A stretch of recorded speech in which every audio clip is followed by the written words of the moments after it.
Salut les belovers et les belovers. Aujourd'hui, vidéo un petit peu spéciale, on ne sera pas au rucher, on va retourner à mon domicile afin de s'occuper d'une nouvelle colonie pour laquelle on m'a appelé. C'est parti!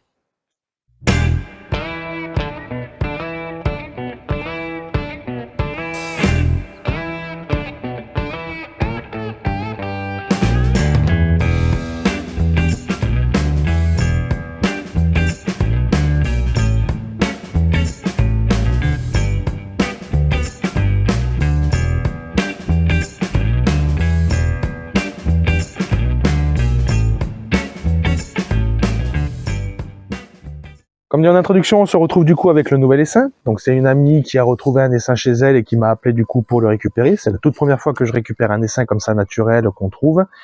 Ce que j'ai fait, c'est que j'ai récupéré toutes les abeilles dans la ruchette directement. J'avais la ruchette à disposition pour justement les mettre dedans.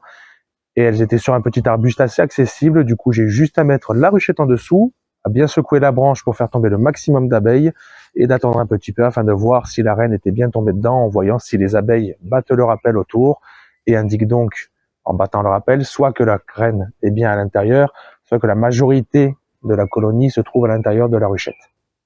Ce que j'ai fait, c'est que j'ai introduit un cadre de cire gaufrée à l'intérieur avec 2 cadres vides. Bon, les cadres, j'ai laissé les câbles parce que j'étais dans l'urgence. On aurait pu très bien les couper, étant donné que c'est elles qui vont construire leur propre cire. J'ai rajouté ce cadre de cire gaufrée parce que j'avais à disposition seulement les cadres des ruches bourdonneuses qu'on avait mis justement de côté. Et le problème, c'est que si les reines sont mortes dues au varroa ou un parasite, il y a de probabilités pour que ces cadres soient contaminés et contaminent la ruchette.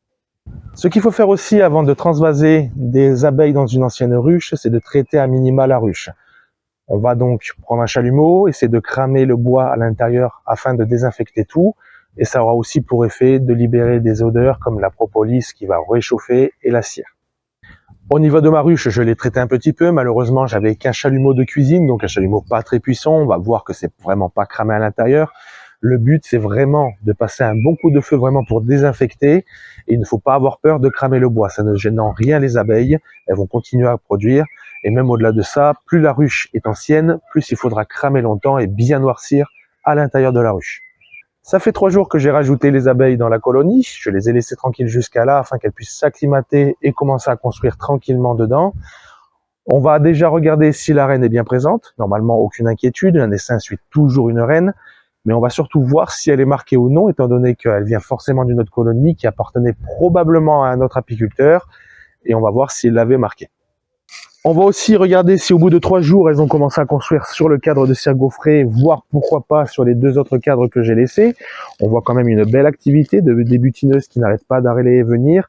Les 2-3 premiers jours, il y avait une très très forte activité au début, c'est normal, il leur faut des provisions, il leur faut de quoi construire justement ces cellules pour que la reine puisse y pondre dedans. Donc il leur faut quand même pas mal d'apports et on va voir s'il en manque, si elles n'ont pas encore assez construit. Pourquoi pas leur ajouter un peu de complément pour les booster un peu. Allez, comme à chaque début de visite, on va commencer par les enfumer pour les calmer. Donc là, juste, je sais très bien que la colonie se situera plus sur le côté gauche parce que j'ai mis les cadres ici. Et de manière générale, quand elles sont assez nombreuses sur la piste d'envol, on voit quand même une plus grosse concentration de ce côté. On viendra très certainement aussi fermer le côté droit afin qu'elles aient moins d'entrée et donc plus de facilité à défendre la colonie en cas d'attaque. Allez, c'est parti. On va enlever le toit.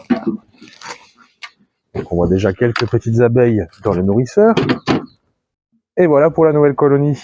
Donc on a quand même pas mal de population à l'intérieur. On va regarder, on voit bien qu'elles sont concentrées au niveau de l'entrée. Sur les autres côtés du cadre, là, vers l'extérieur, vers l'arrière, il n'y a pas encore beaucoup de population. Je pense qu'elles concentrent d'abord leurs efforts à construire ce côté pour étendre ensuite sur l'arrière de la colonie. On va commencer par le premier cadre là. C'est un cadre vide du coup. Je n'ai même pas mis d'amorce à l'intérieur. Alors on va faire très attention étant donné qu'il n'y a pas de cellules trop construites encore, elles restent encore en grappe. Et en dessous, alors moi de mon côté je le vois, mais elles ont commencé à construire un petit peu de cellules. On le verra bien de ce côté. Donc là elles ont construit vraiment une première ligne, qui n'est pas vraiment centrée, donc on verra si on la conserve comme ça, ou si on va pas mal remettre une petite amorce tout en haut, une fois qu'elles auront bien construit quand même celle-là. Pour le moment on va leur laisser pour avoir des cellules disponibles. On va passer au cadre central. Donc c'était le cadre de cire gaufrée que je leur ai rajouté. Il fallait juste étirer les cellules du coup pour avoir un cadre construit.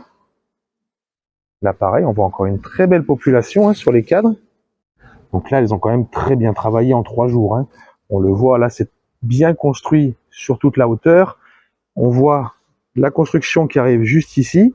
Donc on doit même se douter qu'en dessous, là, il doit y avoir pas mal de cellules construites, des réserves qui arrivent. Je vais juste regarder s'il y a un peu de ponte à l'intérieur des cellules.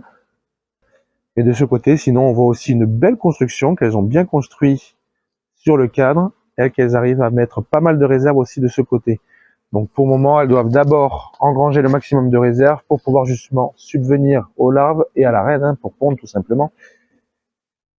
Mais de manière générale, je pense que tant qu'elles n'ont pas assez de réserves, elles ne vont pas commencer à pondre.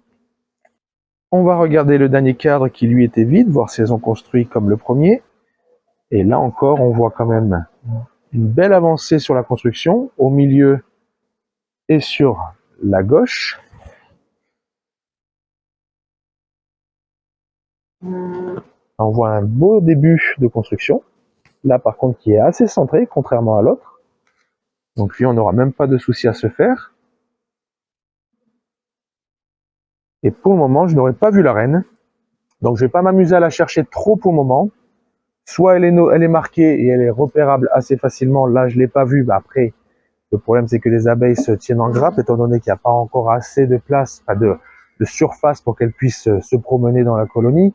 Donc elles restent en grappe et très certainement, elles doivent protéger la reine, donc se mettre autour d'elle. On va pas les stresser parce que là, à force de manipuler les cadres, dans tous les cas, ça va faire tomber les abeilles quoi qu'il arrive. On attendra un petit peu qu'elles continuent à construire les 2 cadres là afin qu'elles aient de la surface pour se promener. Et là, on pourra très certainement mieux repérer la reine, ou on attendra tout simplement un redébut de ponte qui signifiera tout simplement que la reine a repris la ponte et qu'elle est forcément dans la colonie. Et ce sera tout pour cette première visite. Donc de manière générale, on voit que la colonie s'établit bien. On a des butineuses qui travaillent beaucoup, on a beaucoup d'allers-retours et une activation vraiment très très forte de la part des butineuses afin de rapporter le maximum de provisions afin de subvenir aux besoins de la colonie et de la reine. Et on a vu aussi à l'intérieur les bâtisseuses qui font un très très bon travail étant donné qu'elles ont construit un cadre quasi entier de cire gaufrée en 3 jours. Et on se retrouve 10 jours après la capture de la colonie. Donc j'ai pas pu venir visiter régulièrement étant donné qu'on a eu énormément de vent dans la région. Donc j'ai préféré les laisser s'établir tranquillement et ne pas venir les stresser. Donc on va venir profiter aujourd'hui du beau temps pour vérifier comment ça se passe à l'intérieur. Mais au vu des 3 premiers jours où ça a bien construit, on peut s'attendre quand même à de très belles constructions et sûrement à un début de ponte. Et on va regarder après une semaine où elles en sont au niveau de la construction du cadre sur l'extérieur. Donc c'est le cadre où on avait vu des toutes petites avancées. Et là, on peut voir déjà une meilleure construction. On voit qu'elles ont bien descendu le cadre vers le bas. Et dans le cadre, on peut y voir pas mal de pollen, de la réserve. Donc elles commencent à bien ramener des provisions pour la colonie. On va regarder le cadre central, le cadre où on avait mis une cire gaufrée à l'intérieur. Théoriquement, c'est là où on devrait trouver du couvain si la reine a recommencé la ponte et on pourrait justement s'attendre à trouver la reine sur ce cadre. Hop. Donc là, le cadre est bien construit. On voit juste que c'est un petit peu encore en construction sur la droite du cadre. On voit qu'elles se concentrent vraiment sur l'entrée de la ruche. L'arrière, elles le feront plus tard, une fois qu'elles auront bien construit sur l'entrée. Encore de la réserve, on peut voir. Et des œufs. Donc la reine a commencé la ponte. Donc c'est qu'elle est bien là, forcément. On va essayer de regarder si elle est marquée. On devrait la voir vite. Là, je vois rien du tout. Mais je vois des œufs qui sont à peine couchés. Il n'y a pas encore de larves. Donc là, c'est vraiment une reprise de ponte d'il y a 3-4 jours à peu près. Et le troisième cadre, où elles ont encore une fois bien avancé là aussi. Là, c'est pareil, il n'y avait pas de cire gaufrée. Encore une fois des œufs, même sur la rive. Là, encore des œufs assez frais, ils sont encore droits. Donc c'est des œufs à peu près de hier ou aujourd'hui, très récents. Et ce côté aussi, des œufs à l'intérieur avec un peu de réserve sur le haut du cadre. Donc là, il est à l'envers, donc sur le bas. Mais sinon, la ponte a bien repris dans la colonie. Je vais juste essayer de trouver la reine, voir si elle est marquée. Non, là, je pense que non, étant donné que je la vois pas. On l'aurait vu beaucoup plus rapidement si elle avait été marquée. Ah, et là voilà. Donc effectivement, elle n'est pas marquée. On la voit, qui est juste ici au-dessus de mon doigt. Donc il remonte un peu sur la droite. Et effectivement, elle n'est pas marquée. Donc on ne connaît pas avec cette colonie l'espèce d'abeille qu'on a eue, étant donné que c'est un essaim qu'on vient de capturer. Donc on peut pas savoir l'espèce. Et du coup, malheureusement, du fait que la reine ne soit pas marquée, on a aussi une incertitude sur son âge. Donc ça pourrait très bien être une reine en fin de vie, comme une nouvelle reine qui serait partie avec la colonie. Mais généralement, c'est souvent l'ancienne reine qui laisse sa place à la nouvelle et qui prend la moitié de la colonie pour en établir une nouvelle un peu plus loin. Malgré qu'on ne connaisse pas l'âge de cette reine, on a quand même une très bonne nouvelle, c'est qu'elle a recommencé à la pondre, donc l'activité recommence pour la saison dans cette colonie. Même si elle venait à mourir de vieillesse, dans tous les cas, les abeilles se serviraient des nouvelles larves pour faire des cellules royales et donc élever une nouvelle reine qui prendrait le relais dans la colonie. Donc on n'a pas de risque de ruche bourdonneuse pour cette colonie, et on voit même avec la population et l'activité qui se passe devant la ruche que c'est une très belle colonie et qu'elle va bien commencer la nouvelle saison. On est à 14 jours après la capture de l'essaim. On va refaire une petite visite afin de voir l'état de construction à l'intérieur. Et si on voit que ça a bien construit et qu'elle manque un petit peu de place, leur ajouter un cadre de cire gaufrée. Allez, on commence avec le cadre sur le côté. Donc là, on voit qu'elles vont commencer à un peu trop construire sur l'avancement là. Donc ça, c'est sûrement dû du fait qu'il y a des fils qui les gênent un petit peu. J'aurais dû les couper, comme je vous l'ai dit précédemment dans la vidéo. On va devoir sûrement se séparer d'une partie, sûrement celle-là qui sert à rien du coup. Mais de l'autre côté, ça descend bien et ça construit. Le cadre central qui continue à bien se construire sur l'extérieur. Et de l'autre côté, c'est pareil, hein, une belle construction. On peut aussi voir sur le cadre que ça y est, ça a été operculé au niveau du couvain. On le voit en dessous, juste ici. Là, les abeilles ont operculé justement les cellules où se trouvaient les larves. Et le dernier cadre qui avait, pareil, aucune amorce, rien du tout. Là, on peut voir une très belle construction qui va jusqu'en bas. Là, par contre, elles n'ont pas fait d'avancement ou quoi que ce soit. C'est très très bien construit des deux côtés. Il est quasiment terminé. On voit que là, quasiment toutes les cellules sont occupées par de la ponte ou de la réserve. Donc, ce qu'on va faire, c'est qu'on va rajouter le cadre de cire gaufrée entre le cadre central qu'on avait et le cadre de rive. Hop, comme ça, elles pourront reconstruire de nouvelles cellules pour le couvain. Et là, malheureusement, comme je l'ai dit, on va devoir éliminer cet avancement. Sinon, elles vont se fatiguer pour rien pour la construction. Et là, c'est une construction assez anarchique. Donc, malheureusement, ça, on l'élimine. Hop, on enlève juste. Donc, ça va, elles n'avaient pas vraiment trop rempli à l'intérieur pour le moment.